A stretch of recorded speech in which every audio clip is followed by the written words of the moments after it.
Alright, so welcome back to the table. Got a new rifle, just came out, just hit the market.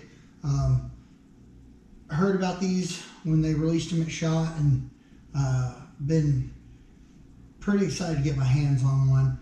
A little backstory, last year when the Ruger American Gen 2s came out, they were, the hottest things. You know, for 600 bucks, those Ruger American Gen 2s were super accurate, super cost effective, didn't look bad, but they had a few things that you had to upgrade if you really wanted to get that extra bit out of it. You know, you need to put a jarred trigger or a Timney trigger or at least an M-Carbo trigger spring.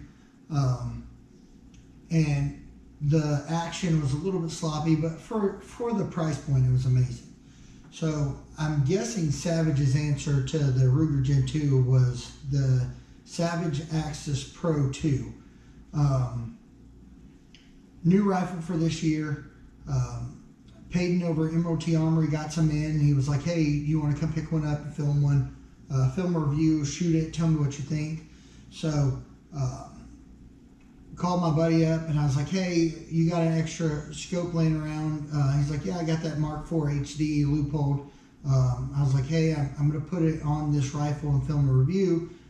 He's like, yeah, no problem, come pick it up. So went and picked up the scope, threw the scope on the Savage Axis Pro 2. This one's in 223. I threw my Yankee Hill Machine Turbo K 5.56 can on it and a little Harris bipod and got it set up. Great looking package. Initially out of the box, I was super impressed with the stock. For I think these rifles are $529.99. The finish of the stock, you have a little textured finish in the foregrip and the palm swell.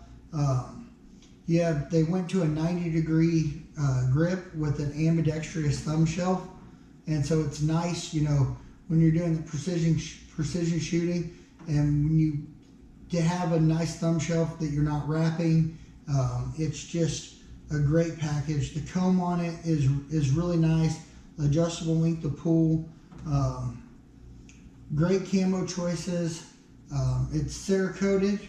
Sorry for all the ums too. I'm still getting used to this whole public speaking thing. The barrel's threaded.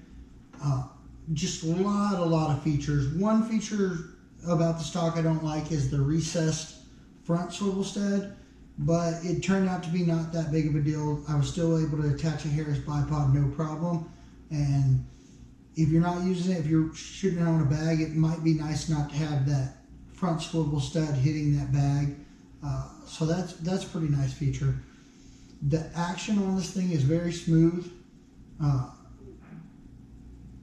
was really surprised. I kind of had a baseline of I wanted to see what it would do compared to the Gen 2, the Ruger Gen 2.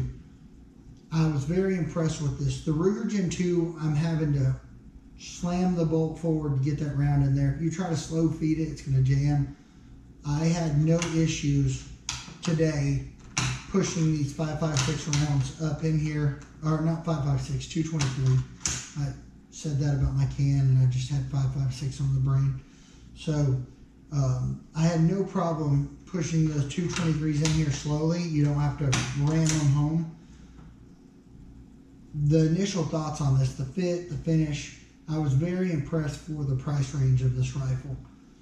The one thing that the Ruger Gen 2 does have it beat is being able to use the AR style mags in their rifle for the 223, and on the bigger calibers having the AICS pattern instead of these Savage mags. It's not a huge problem, but it would be more convenient if they were able to have that system on there. That being said, I didn't have any real issues with the mag. I just think it would just be nicer to have the other style. But once again, we're talking about a $529 rifle. So it comes with the rail, has Savage's AccuTrigger.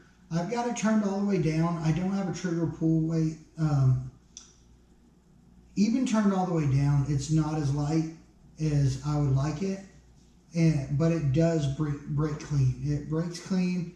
I was able to shoot some phenomenal groups with it today, and the trigger, definitely a 1-for-1 for the Ruger Gen 2. This one's way easier. The adjusting it is a lot easier too, because I don't know if you messed with the Gen 2 Rugers, but with the Gen 2 Rugers, if you want to take that bottom piece off, because of their systems that they allow, the AI mags or the AR mags, you have to push this little pin. It's a pain to get it off to adjust that trigger, and it's still real gritty. The Savage with the AccuTrigger, they, with it being the originator of this and having it out for so long, I wouldn't feel like I necessarily have to upgrade the trigger on this. Whereas the Ruger Gen 2s, it needs a trigger. It has to have a trigger. This one you can get away with a lot more with this AccuTrigger. I took it out, zeroed it at 100 yards, got it on paper, and shot a group immediately. First group with it, I shot a 5-shot group. It was just one ragged hole, and I was like, okay. And I was shooting 3 different types of bullets. I was shooting a 55 grain Full Metal Jacket, a 55 grain Freedom Munitions VMAX, and a 55 grain Hollow Point Bowtail, and they all performed. They all just performed. Every single group was sub ½ inch. This group right here,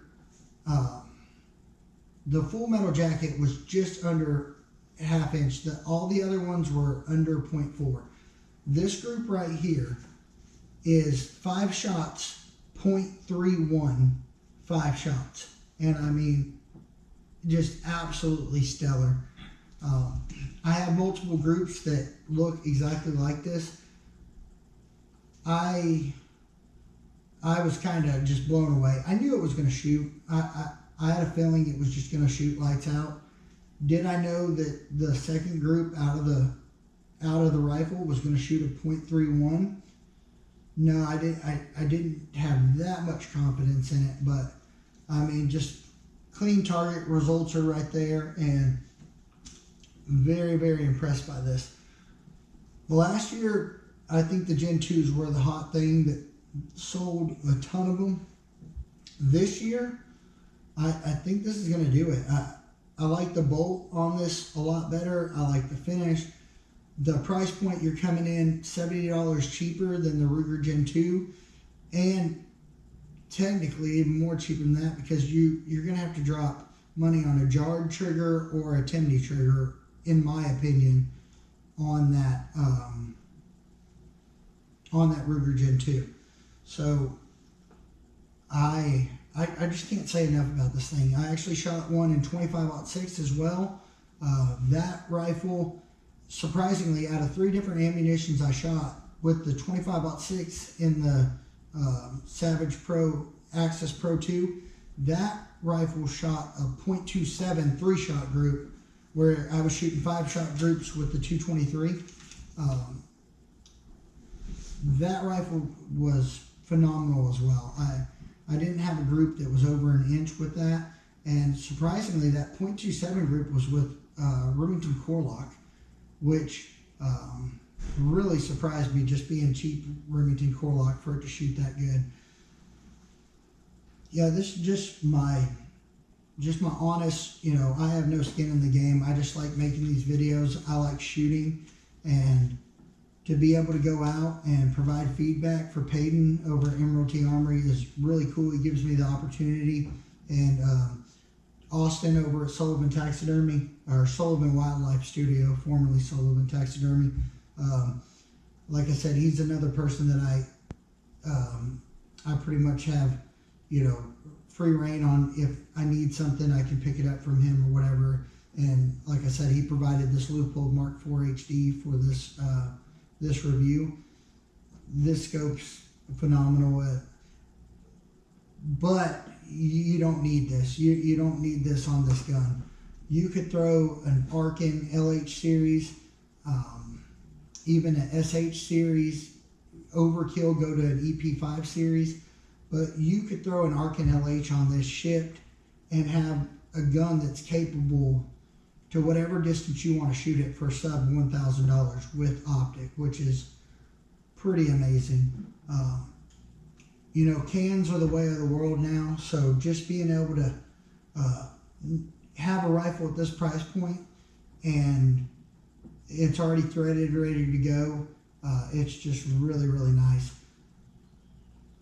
I like what Savage has done here. The action is smooth. I mean, just really, really smooth.